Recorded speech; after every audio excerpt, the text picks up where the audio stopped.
నమస్తే, నేను మీ కుప్ప పద్మిని. ఇన్నాళ్ళు మీ సపోర్ట్‌ని నాకందిస్తూ, మీ ప్రేమని నాకందిస్తున్న ప్రతి ఒక్కరికి కృతజ్ఞతలు. ఇప్పుడు చూడబోతున్న ఈ వీడియో కూడా ఖచ్చితంగా మీకు ఉపయోగపడుతుంది. లైక్, షేర్ అండ్ సబ్స్క్రైబ్ చేసి మీ ఇష్టాన్ని అలాగే మీ సపోర్ట్‌ని నాకందించండి. అలాగే ఈ వీడియో పట్ల మీ అభిప్రాయాన్ని కామెంట్ సెక్షన్‌లో కామెంట్ చేసి నాకు తెలియజేయండి. నమస్తే. నమస్కారం. రేపటి విశిష్టతని ఒకసారి చూద్దాం. రేపు 8వ తారీఖు ఆగస్టు నెల 2024వ సంవత్సరం గురువారం. శ్రీ క్రోధినామ సంవత్సరం దక్షిణాయనం వర్ష ఋతువు. శ్రావణ మాస శుక్లపక్ష చవితి తిథి రాత్రి 12:36 వరకు, తదుపరి పంచమి తిథి. ఉత్తర ఫల్గుని నక్షత్రం రాత్రి 11:34 వరకు, తదుపరి హస్త నక్షత్రం. శివం యోగం మధ్యాహ్నం 12:39 వరకు, తదుపరి సిద్ధం యోగం. వణిజ కరణం పగలు 11:19 వరకు, భద్ర అంటే విష్టికరణం రాత్రి 12:36 వరకు, తదుపరి భవకరణం ఉంటాయి. నక్షత్ర వర్జం తెల్లవారుజామున 4:37 నుండి 6:26 వరకు. అమృతకాలం మధ్యాహ్నం 3:27 నుండి సాయంత్రం 5:15 వరకు. హైదరాబాద్ ప్రాంతం వారికి రేపు సూర్యోదయం ఉదయం 5:57, సూర్యాస్తమయం సాయంత్రం 6:46, చంద్రోదయం ఉదయం 8:56, చంద్రాస్తమయం రాత్రి 9:17. అభిజిత్ ముహూర్తం పగలు 11:56 నుండి మధ్యాహ్నం 12:47 వరకు. దుర్ముహూర్తం ఉదయం 10:14 నుండి 11:05 వరకు. మరలా మధ్యాహ్నం 3:21 నుండి సాయంత్రం 4:12 వరకు.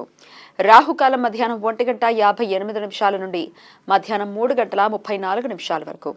గుళిక కాలం ఉదయం 9:10 నుండి 10:46 వరకు. యమగండం ఉదయం 5:57 నుండి 7:34 వరకు. రేపు మాస వినాయక చతుర్థి వ్రతం మరియు దూర్వా గణపతి వ్రతం. దూర్వా అంటే గరిక గడ్డి. గణపతిని రేపు గరికతో పూజిస్తారు కాబట్టి దూర్వా గణపతి వ్రతం అని పిలుస్తారు. విష్ణు పురాణం ప్రకారం గంధర్వ గాయిని అయిన ఒక కన్య గణపతిని మోహించి తనను పెళ్లి చేసుకోమని ధ్యానంలో గణపతిని ఇబ్బంది పెడుతుంది. ధ్యాన భగ్నమైన గణపతి ఆమె కోరికను నిరాకరిస్తాడు. ఆవేశంలో ఆ గంధర్వ కన్య గణపతిని శపిస్తుంది. శాప కారణంగా గణపతి తల మీద విపరీతంగా మంట పుట్టడం మొదలవుతుంది.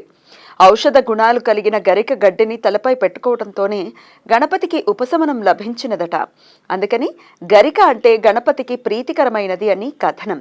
రేపు భక్తులు మట్టితో వినాయకుడి ప్రతిమ చేసి దానికి నవధాన్యాలు అద్ది 21 గరిక పోచలతో మట్టి నవధాన్య వినాయకునికి షోడశోపచారాలతో పూజ చేస్తారు. ఈ విధంగా రేపు వ్రతం చేయటం వలన పరిసరాల ప్రభావిత రాగద్వేషాలు, భావోద్వేగాల దుష్ప్రభావం తమపై తగ్గుతుంది అని భక్తుల నమ్మకం. రేపు నాగ చతుర్థి వ్రతం. శ్రావణ శుక్లపక్ష చతుర్థి రోజు నాగులను పూజించడానికి పవిత్రమైన రోజుగా వ్రతం ఆచరిస్తారు. రేపు స్త్రీలు ఉపవాసం ఉండి పుట్టలో పాలు పోసి దగ్గరలో ఉన్న నాగుపాముల విగ్రహానికి పూజలు చేస్తారు. ఈ విధంగా చేయటం వలన తమ సంతాన, భర్తల ఆయురారోగ్యాలు వృద్ధి చెందుతాయని నమ్మకం. ఇంకా భక్తులు రేపు ద్వాదశ నాగులను, అవి అనంత, వాసుకి, ఆదిశేషు, పద్మనాభ, కంబల, ధృతరాష్ట్ర, శంఖపాల, కర్కోటక, తక్షక, అశ్వతార, పింగళ, కాళీయ, వీరిని స్మరించుకుంటూ సర్పసూక్తం పారాయణం కానీ వినటం కానీ చేస్తారు. ఇలా చేయటం వలన తమ జాతక చక్రంలో ఉన్న రాహుకేతువుల దుష్ప్రభావం తొలగుతుంది అని నమ్మకం.